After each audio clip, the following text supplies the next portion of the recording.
So ya zamto silar samun dukkanin rayuwata, ya mai da ni ɗan gata gunki masoyiyata. Ni banda kamar ki kowa ina zan faɗi ke ce budurwata. Kin zamto silar sani farin ciki ban so ki yorata. Kin zamto tamkar ya zinariya a cikin dubban mata. Kin riga da kin shige raina da ma irin ki ne nema. Zuciya ta sai da ke in babu ke zai sha wuya.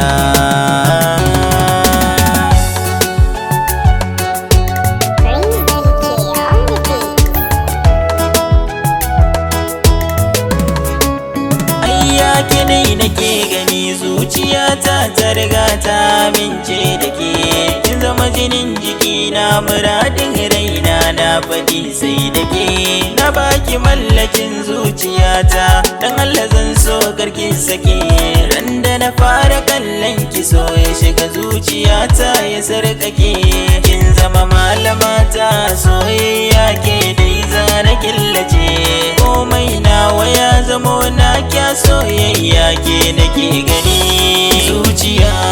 Zuciya ta sai da ke in babu ke wallahi na san zai sha wuya.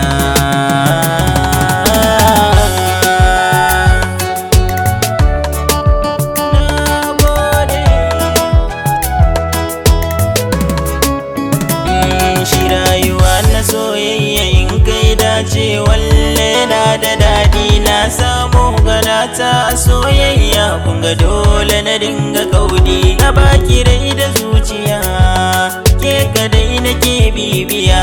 Gangar jiki da zuciya sun yarda da ke tawagin biya. Ni rayuwa da ke kadai nake ta buri a nan duniya. Komai kike bukata karanto dauki kije na baki mallaki. Zuciya ta sai da ke in babu ke a rayuwa babu ci gaba.